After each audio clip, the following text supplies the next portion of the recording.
H is for happy, which Hannah likes to be. A is for all or nothing. N is for no one likes Michael more than me. That's Hannah's philosophy.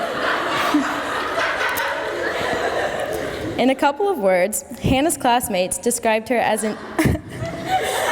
as intense, brutally honest, and vocal. While Hannah exhibits all of these characteristics in her stalking and dancing, she is also incredibly loving, beautifully kind, and admirably genuine, and I can't wait to hear what she has to say today. Please give it up for Bongo Jr. Hannah Emmeline Meacham.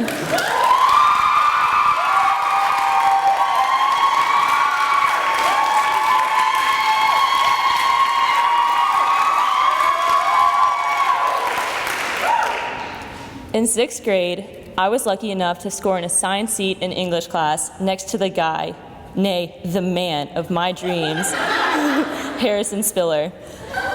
One day, during English class, they announced over the intercom that we wouldn't have school the next day. Harrison shouted with joy and turned to me for the high five. This was my chance, I thought. If I nail this high five, I could win his heart forever. Then everything moved in slow motion. I forgot to let go of my pencil, so when I excitedly returned his high five, I ended up jabbing him in the middle of his hand, which resulted in him screaming in agony. This was extremely embarrassing, and I did not think my reputation would ever be the same again. Little did I know, years later, I would be laughing at the story and even sharing it in my senior speech. I've come to learn that this is what basically everything comes to.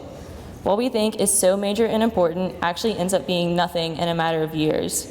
Like when I was peacefully sitting in a room with the fan turned off and my brother came in and turned it on, so I aggressively turned it back off and told him I was in there first, so I had control of the fan. And we took turns forcefully turning the fan off and on, which eventually resulted in me screaming and him smirking at me because he knew it would push my buttons, which it did. So I shoved him against the cabinet, burst into tears, and ran away telling him he was going to die alone.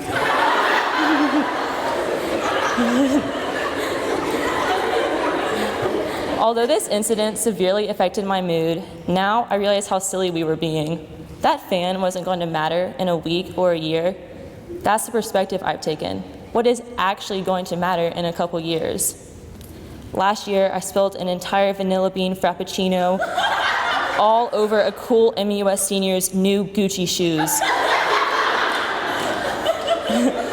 And after I spent the following 2 hours sobbing and cursing my existence, I had to tell myself that he was graduating soon. It wouldn't matter. We would probably never see each other again, which of course we did, and he told me I ruined his shoes, but that's beside the point.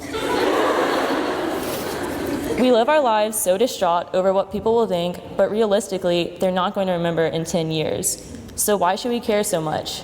We should care more about the actual memories we are making than what people think of the memories themselves. What else will you tell your grandkids when they ask you, "Grandma, what were you like in high school?" You don't want to say, "Well, sweetie, I let social standards dictate my actions and my thoughts."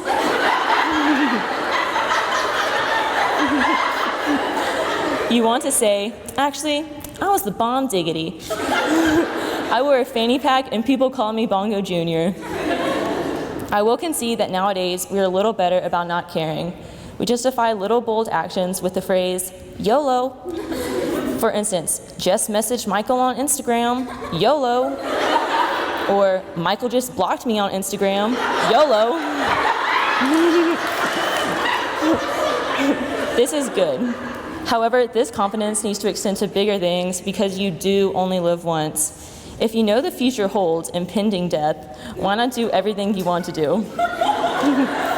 Each month goes by too quickly to not be doing things that make you happy, and each year goes by too quickly to regret not taking action. Learn how to laugh the embarrassing things off and be more bold.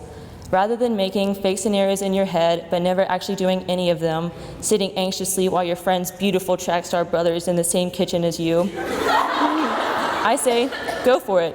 Tell Harrison Williams that you stayed in his college dorm at your Stanford camp. You might stutter and only be able to say, "Harrison, I see where you sit."